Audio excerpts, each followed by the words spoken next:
two random selections, both perfectly predicted from a completely different deck.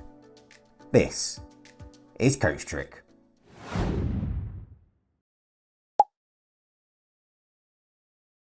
Deliver twice the shock from one self-working miracle. No setup, no hassle, just pure amazement. Don't forget to hit subscribe, as every trick you learn brings you closer to unlocking your full potential. Okay, let's jump in, grab some cards, and let's go. Okay, so as ever then, let's just kickstart by taking a look at the effect itself, a true double miracle. And we're going to start with two spectators and two decks of cards. Now, you can ask one spectator to select either of these decks. It's a totally free choice. Let's say they select this deck just here. You can ask them to take these cards and to give them a shuffle. They really can shuffle the cards as much as they like. And whilst they're doing that, you can take the other deck for yourself just here, and you can give these cards a shuffle. It's important to note that both decks of cards really can be shuffled as much as you like. And to prove that the cards really are mixed, you can now just ask the spectator to take their deck and just to spread the cards face up on the table like so, showing everyone that the cards really are all mixed and different, and they can just gather their deck back up. And when they've done that, you can do the same with your deck, just taking your cards and showing them face up on the table like so. Once again, just showing all of the cards to be mixed and different. And then you can just gather your deck back up, just like so. Now, you can explain to the spectators that each of these decks is obviously different. They've been independently shuffled and the cards have been shown to be mixed. However, for some reason, the decks remain inherently linked, and you're now going to demonstrate that with an experiment.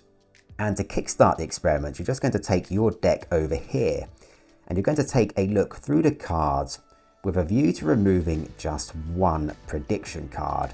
Just a card that you have a good feeling about. So let's take a look. Okay, I think maybe, okay, yes, this card just here.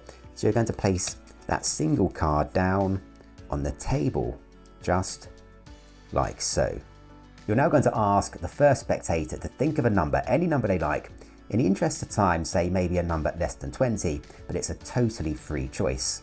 Let's say in this instance they think of the number 12. You're now going to turn away from the cards so that you can't see anything. You're going to ask the first spectator to take the deck and just to deal the number of cards to the table corresponding to the number they're thinking of. So in this instance, 12 cards. 1, 2, 3, 4, 5, 6, 7, 8, 9, 10, 11, 12. Now ask them to do that quietly so that you can't hear anything. Ask the spectator to take the last dealt card just here and to take a look at this and to remember it as their selected card. So here we can see the 2 of clubs. Then to place this card back on top of the pack and the pack back on top of the deck. Ask them now to give the deck one complete cut just like so to make sure their card is well and truly lost. At this point, you can now turn back around towards the cards and you can emphasize there's absolutely no way that you can know the chosen number or the identity of the selected card. It is totally random. You can explain that we're going to try that once again with the second spectator, but in order to prepare for that, you just need to refocus on the cards here and get a good impression of them.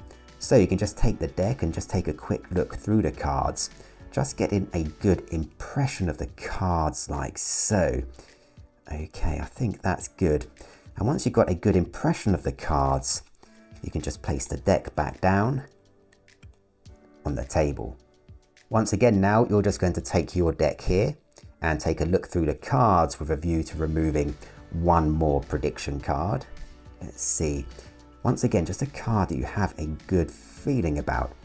Okay, I think maybe just this card here, and you can place that card on the table along with the other prediction card, just like so.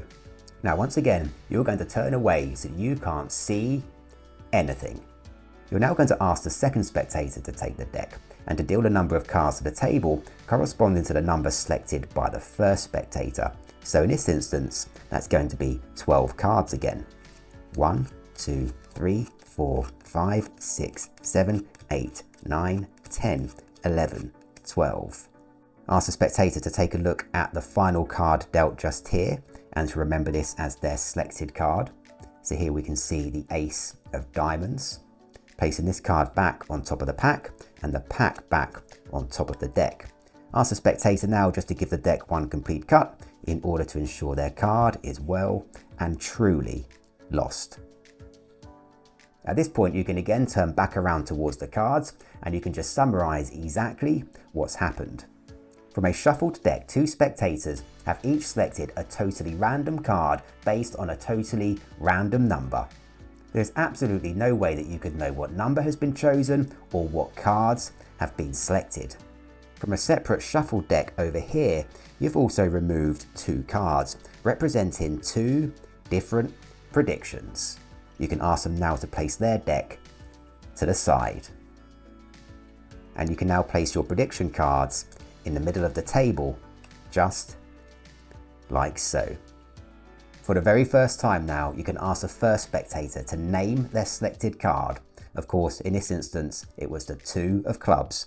And now you can reveal that your prediction card right here is indeed the 2 of clubs. You can now ask the second spectator to name their selected card. Of course, in this instance, it was the ace of diamonds. And all that's left to do now is to reveal that your second prediction card right here is indeed the ace of diamonds. Okay, so let's take a look at the secret to this effect. You're going to start with 2 decks of cards. The spectator can pick either deck for themselves and each deck can be shuffled as much as you like. To show that the cards really are mixed, you can invite the spectator to take their deck and spread the cards face up on the table. Now, during the display of the cards, you're secretly going to note the identities of the top card and the bottom card of the deck, and these are going to act as your key cards. So here we can see on top we have the 6 of diamonds and on the bottom we have the 7 of hearts. With these cards noted, the deck can be gathered back up. You can now do the same with your deck to show your cards to be mixed. However, here you don't need to remember any cards, you can just gather the deck back up. You're now going to take your deck of cards in order to remove a prediction card. Now, as you look through the cards, what you're secretly going to do here is to look for the top card of the spectator's deck, in this instance, the 6 of diamonds. And once you've found that card, you're going to remove that as your prediction card, placing it on the table like so. You're now going to ask the first spectator just to think of a number, any number they like, but in the interest of time, say less than 20. But it really is a free choice. Let's say in this instance they think of the number 10. As you look away, you're going to ask the spectator to take their deck of cards and to deal to the table a number of cards corresponding to their thought of number. So in this instance, 10 cards. 1, 2, 3, 4, 8, 9, 10. Ask them obviously to do that quietly. Now ask them to take the final dealt card and to take a look at this and to remember it as their selected card. So here we can see the 6 of clubs. Have them place that card back on top of the pack and then the pack back on top of the deck. Ask the spectator to give the deck one complete cut in order to lose their card. You can now turn back around towards the cards and you're going to take the spectator's deck here to get an impression of the cards ahead of the second selection. Now, as you look through the cards, you're secretly going to look for the card that was originally at the bottom of the spectator's deck. In this instance, the 7 of hearts. And directly to the right of that will be the card selected by the first spectator. In this instance, the 6 of clubs. In the process of glancing through the cards, you're going to note that card and casually cut it to the top of the deck. You're now going to take your deck in preparation for removing your second prediction card. And here you're going to look through the deck looking for the card that you now know the first spectator selected. In this instance, the 6 of clubs, just here. And you're going to remove this card as your second prediction, placing it on the table like so. With yourself again looking away, the second spectator will now take their deck and they're going to deal a number of cards to the table corresponding to the number selected by the first spectator. So in this instance, the number 10. 1, 2, 3, 8, 9, 10. Ask them to take a look at the last dealt card and to remember this as their selected card. So here we can see the 6 of diamonds. Remember, that was the original top card of the spectator's deck. Have them place that card back on top of the pack and the pack on top of the deck. Have the spectator give the deck one complete cut in order to lose their card. You can now take your prediction cards, placing them both on top of the deck, ready for dealing to the table.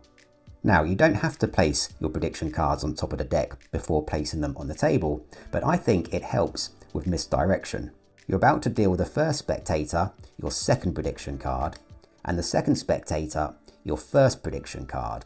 And I think the step of just placing them on the deck helps to disguise that.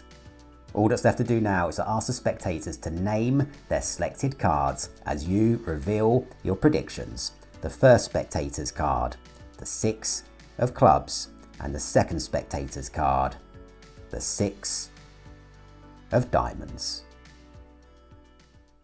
And there you have it.